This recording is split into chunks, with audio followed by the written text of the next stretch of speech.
Good morning, everybody. This is Roxanne at home here in Arizona. How are you guys today? It is December 2nd. Can you guys believe already December? um, so just want to come on and give like a retirement, life on Social Security, end of year update on how things have gone this year after retiring. But first, funny story, the banana bread. So my daughter's dog, you guys, I showed you a picture. She's a big girl. And she likes to get stuff off the counters. Yeah. So I had the loaves of banana bread covered with foil, pushed to the very back of the stove, right up against where the knobs are, just sitting there. She was tall enough to go there, reach her paw, scoot the one loaf close to her, take off the foil, and sit there with her paws on top of the stove and eat the top off the one loaf. I could not believe it. Fortunately, it wasn't the one with the chocolate in it, but I don't think that would have bothered her because I think she's gotten into chocolate before. But it was hilarious. She's a sassy girl and she does stuff like this all the time. So that's why I pushed it back. I didn't think she could reach it that far back. But it was kind of funny. So, anyways, so we ended up with only one loaf of banana bread instead of the two. Kind of a bummer, but that's okay. That's all right. But I wanted to give an update. It's been 9 months now since I retired. I retired March 8th of this year. And I was really kind of nervous about just retiring, being alone, living on Social Security alone, and all of that. But I've watched several of you here on YouTube that had encouraged me throughout the past couple years. You had given me hope that surviving on low income would be just fine, that I could do it. My husband and I never made a whole lot of money.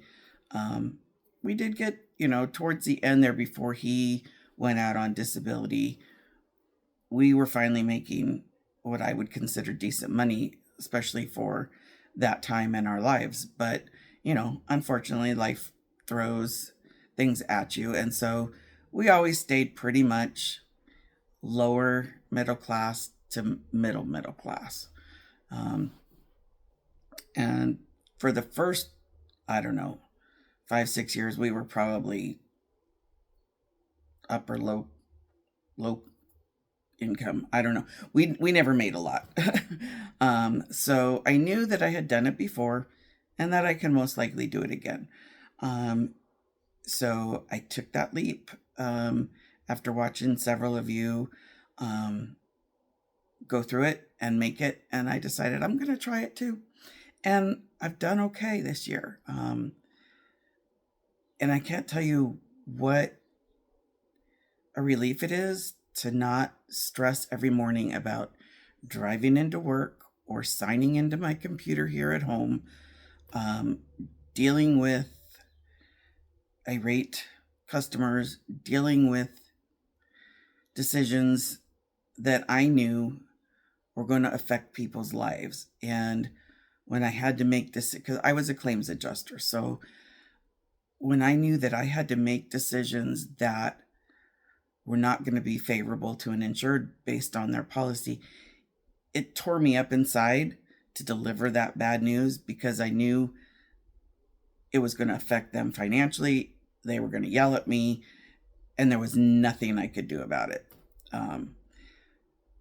So it was a lot of stress for a lot of years, and it's been so nice not having that stress. So on that level, it's been great. Financially,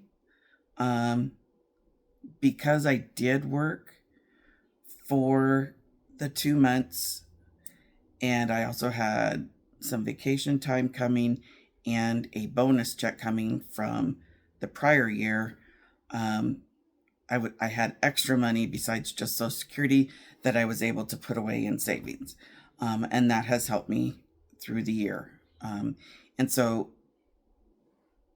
I've done okay. I haven't, I haven't struggled a whole lot. I've been able to pay my bills and even buy things that I like. Now, going forward into 2025, I know that I have to make some major changes because I don't have that extra income now. And so it will be just me and my Social Security. And I did go and write out and list my bills.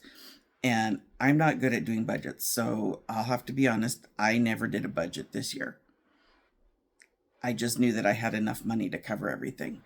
But 2025, I'm going to need to do an actual budget because I need to make sure, since I'm not going to have that extra income from, a job, I need to make sure. And maybe I'll get a part-time job or maybe I won't. Starting in our 30s, mid to late 30s, my husband and I started saving for retirement. We should have done it a lot sooner. We should have started it in our 20s, but we were living paycheck to paycheck like most people back in those days. It was, for me, it was late 30s because I started working at the Yellow Pages when I was, I believe, 38. So that's when I started. I didn't start saving for retirement until I was working at the Yellow Pages. My husband, he started working at the Yellow Pages 3 years before me, so he started saving then. So we did manage to put away, over the years that we worked, from late 30s on, till my husband disabled at 50, and then me just now retiring at 62, was able to put away money for retirement. And so I'm very thankful for that. So if you are younger, I encourage you to start putting away money as soon as possible because, it's going to help. It really is. So far, I haven't had to touch it this past year, but that probably will change next year. I probably will, because there are things I want to do. Like I mentioned before, I want to travel. I want to go spend time with my grandbabies this summer and maybe stay a month or two, or take my car and travel across the country, or take my car and travel up the coast. I'm retired now. I want to do some things that I wasn't able to do ever before because we lived paycheck to paycheck. And I want now to be able to do those things before I get to a point where I physically can't do them anymore. My physical, I have trouble walking with my back for long periods, so I need to start working on that. I need to start working on my health. And so 2025 is going to be that year of working on my health, losing my weight, walking more, and really budgeting. But I do not regret taking retirement at 62. I know a lot of people want to wait until they're 67 or 70. And all I can say is if you have a job that you absolutely love, by all means, stay there and do it and make money. But save it. If you're like me and it's stressing and it's affecting your health, why wait just to get a few extra $100? It's not worth your health. My husband died at 63. If he hadn't have been out on disability and continued to work till he was 67, he wouldn't have made it. So don't assume you're gonna make it. You never know what can happen. I know extremely healthy people that have not made it to their 65th birthday, and not because they were out of shape, just because you don't know. And so if you're enjoying life and you have a great job and you love it, by all means, nothing wrong with keeping it. I did not like mine. I did not at all. I am loving the freedom to do what I want when I want, wake up when I want, stay at home if I want, go out if I want. I've gone through periods of time this year where all I wanted to do was stay in bed. And that was, I think, the first year of depression and being alone. I can admit I have been feeling more lonely recently. So it's nice having my daughter here and stuff, but adults, we go through feeling of being a little bit lonely. So it's nice to be able to get out and go do things with people.